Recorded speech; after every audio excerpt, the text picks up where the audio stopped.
सच की आवाज़ सबीना के साथ में आप सभी का स्वागत है। और आज के इस पॉडकास्ट में मेरे साथ कर्नल दानवीर मौजूद हैं। आप रक्षा विशेषज्ञ हैं। आप जानते हैं कि देश में होने वाली जितनी भी सुरक्षा के मद्देनज़र या रक्षा से जुड़ी जो भी गतिविधियां होती हैं उसका किस तरह से अंतर्राष्ट्रीय स्तर पर एक बड़ा प्रभाव यहाँ पर पड़ता है। बहुत बहुत स्वागत है सर आपका। Thank you ma'am. बहुत से ऐसे मुद्दे हैं जिन मुद्दों पर हम इस पॉडकास्ट के जरिए गौर डालते हैं और उन मुद्दों को लेकर जनता के सामने आते हैं।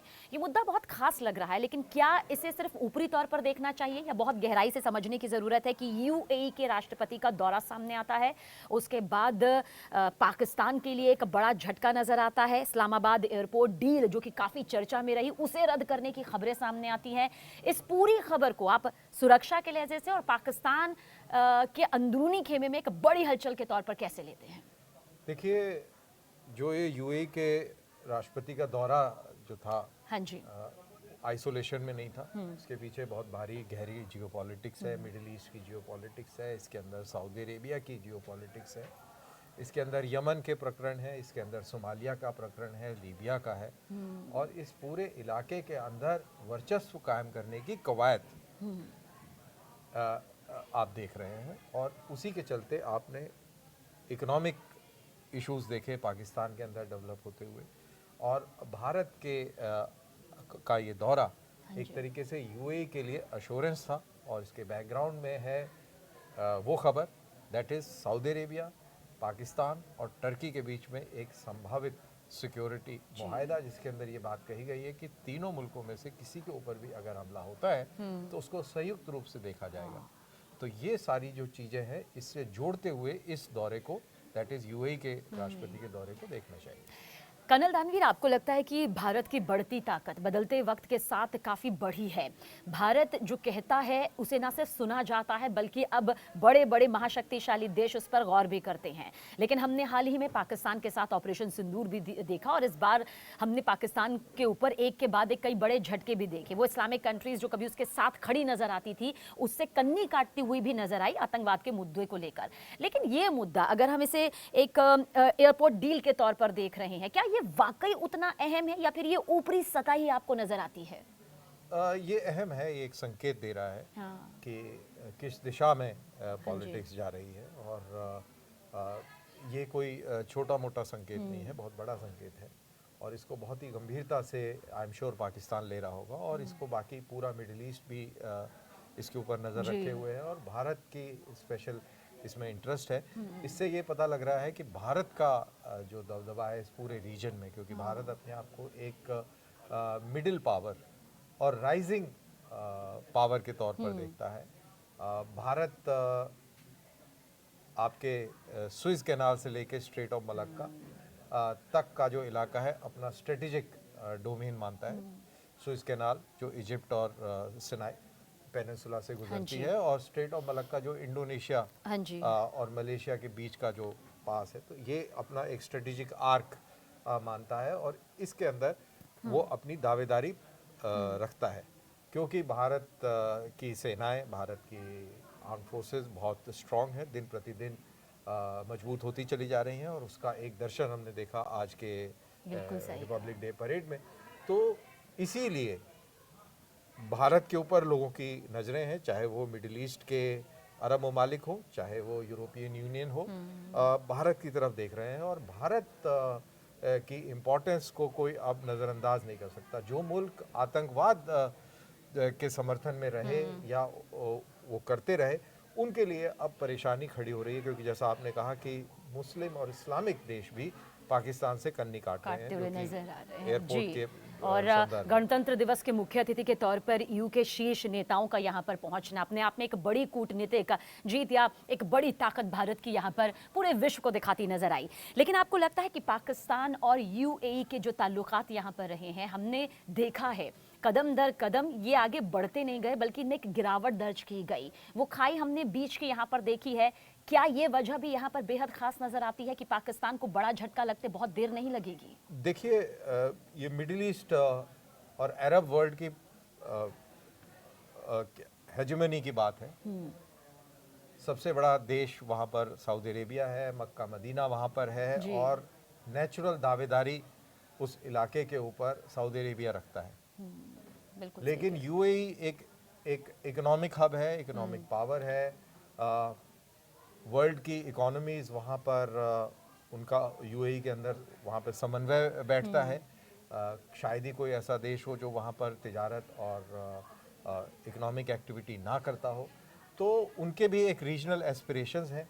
और ये सारा सिलसिला तब शुरू हुआ जब सऊदी अरेबिया और ईरान ने अपने रिलेशंस को नॉर्मलाइज कर दिया।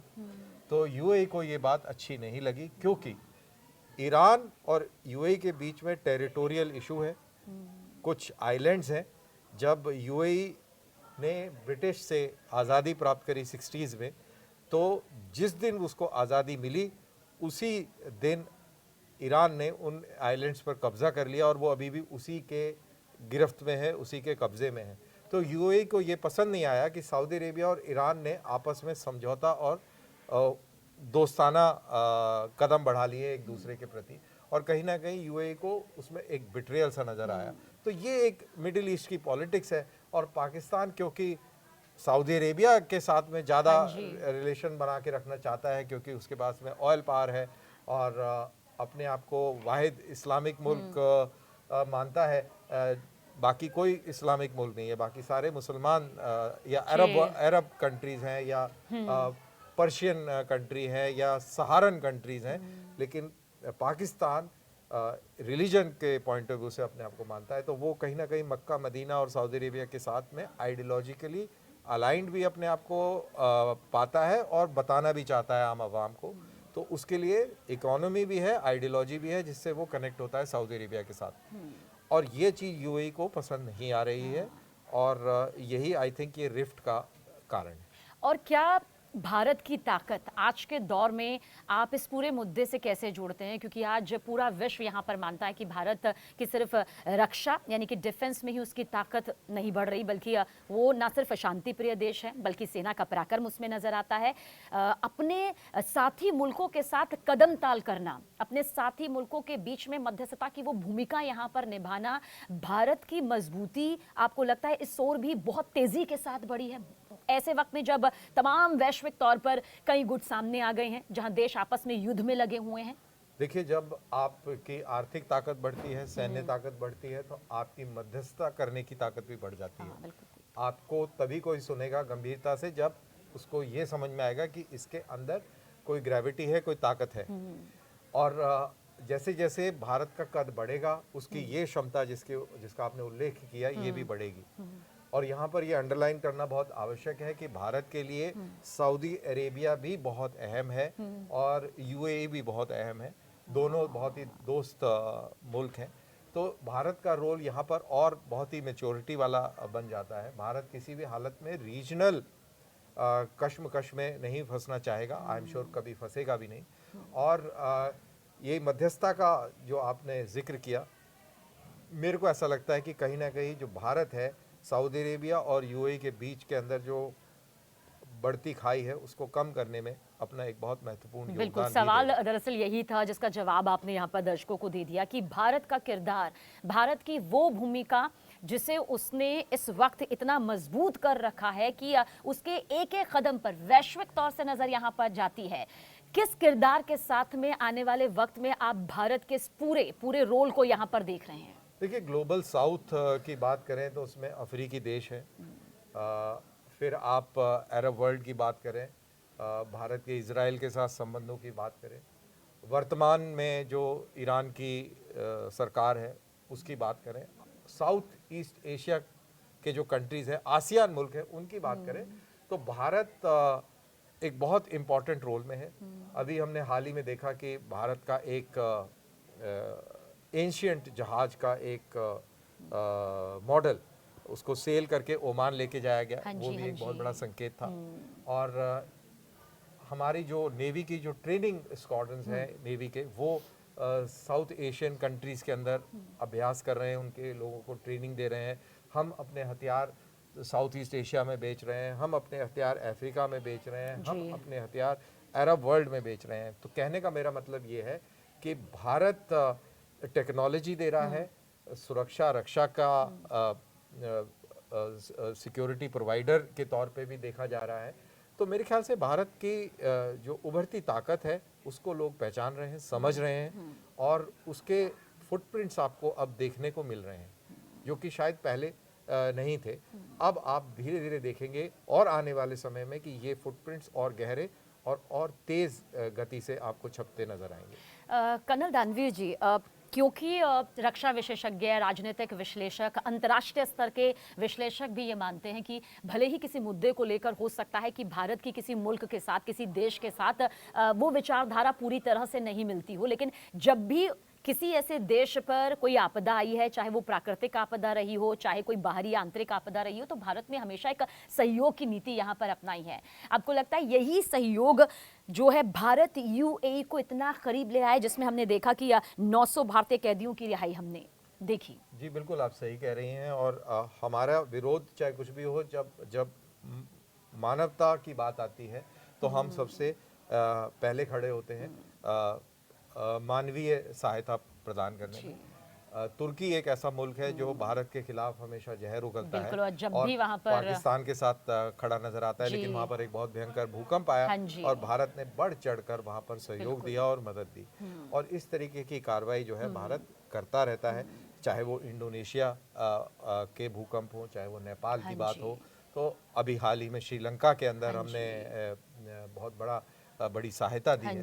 तो ये सारी चीज़ें मिलकर, चाहे वो आपकी हार्ड पावर हो, चाहे वो सॉफ्ट पावर हो, चाहे वो ह्यूमैनिटेरियन एड हो, ये सारी चीज़ों को जब आप जोड़ते हैं तो आप देखते हैं कि भारत, चाहे आपका नज़रिया उससे मिलता है या नहीं मिलता है, हम उसके साथ खड़े होते हैं। तो ये उदाहरण टर्की का और भारत का ये एक बहुत ही शानदार ये मिसाल है इस चीज़ को अंडरलाइन और अंडरस्कोर करने के लिए। और शायद यही वजह है कि भारत की विचारधारा या किसी और मुल्क की विचारधारा यहाँ से मिले ना मिले, लेकिन जिन ऐसे मौक़ों पर जहाँ पर बाकी देशों की सहायता सिर्फ पूछी जाती है, भारत की तरफ से फ़ौरन सहायता वहाँ पर मदद करवाई जाती है। लेकिन आपको इस बीच ये लगता है, क्योंकि आने वाले वक्त में अभी अगर हम सिर्फ 2 से 3 साल की बात करें, भारत में रक्षा के लहजे से, डिफेंस के लहजे से आप और कितनी ऐसी मजबूती देखते हैं जो अंतर्राष्ट्रीय स्तर पर अभी और ज़्यादा मजबूती के साथ नजर आएगी?